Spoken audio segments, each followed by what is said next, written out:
Okay, here's my hint, my tips. You gotta take the air conditioning off right there, these hoses. Lay them over here on the engine. Take the coolant reservoir off, power steering reservoir off. This coolant hose, this one, disconnect this one here. And there's 3 bolts here for the motor mount. And then jack the motor up and lower it down. And then that's how you get the pump in there. You have to lower the motor down or jack it up, or both, I think. It's a lot of fucking around, but you have to do it with these motor mounts out to get it in with the pulley on. It's all back together. I haven't put fluid in it yet. I got such a headache from painting bathtubs today that I can't even think, and if something leaks I'm just gonna have a mental breakdown. So it's all done and back together. The belts are on, everything's done, and I'm just gonna leave. I need to get coolant anyway, so I'm gonna do it tomorrow. Like I said, I don't want to lose my mind. If something leaks or goes wrong, I'll just have a meltdown right now. So that's where we're at. It's quite an ordeal for a power steering pump, but usually they all are. So just be patient and don't rush it, and you'll get it. It's just not a lot of fun. Thanks for watching, guys. Have a good day. Okay, just picked up the battery for this. I'm gonna change the battery. Now the power steering is done, and I checked it. And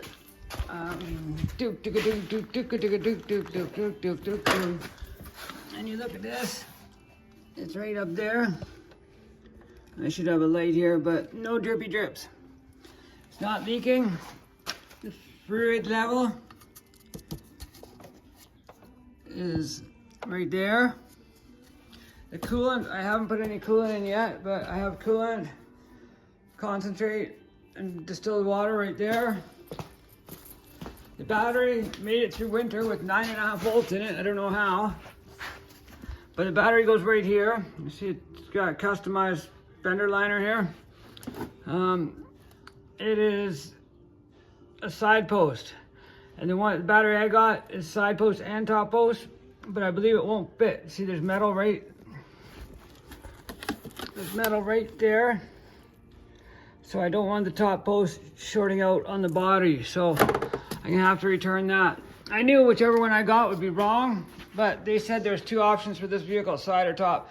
So I grabbed the wrong one. So power steering is not leaking. Let's take this battery out, and I'll take it back and get a core for it right now and load it into my vehicle. Oh, look at that. These 2 beautiful puppies. Yeah, and I'll go exchange that one for the proper battery. Why you double check your work?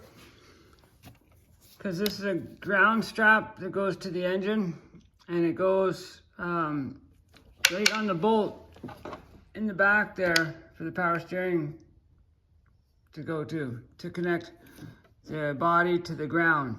Now I'm gonna look around and see if there's any other spot where I can put it, but more than likely I should put it back where it came from. So it's why you always double check your work.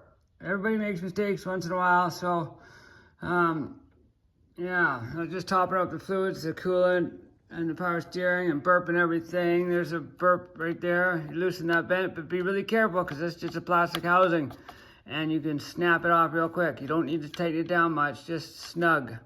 Anyways, so I'm gonna take that bolt out and put this back unless I find a more suitable spot to put it.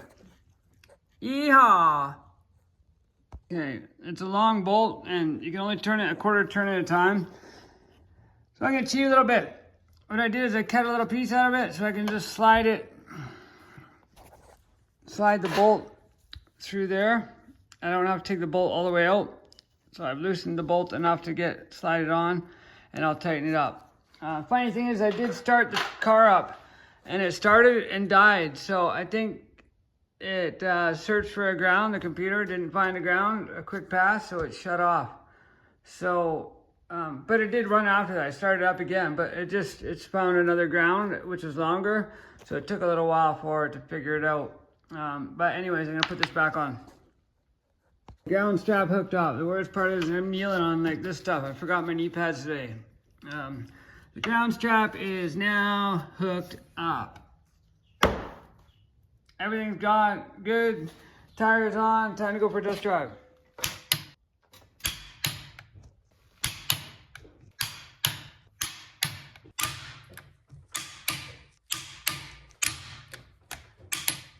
And test drive. Brought everything up to temp. Steering works great. No whines, no leaks. Apparently there's an airbag in my way. If that airbag goes off, little puppy, you're in big trouble. We gotta be extra careful. You shouldn't be sitting there. Anyways, the oil pressure light comes on at low RPM. I don't really believe it's at 200 RPM, but the oil pressure light is on. I think I might change the oil pressure gauge and see if that fixes it. Hopefully the oil pump isn't cooked and it's actually getting no oil.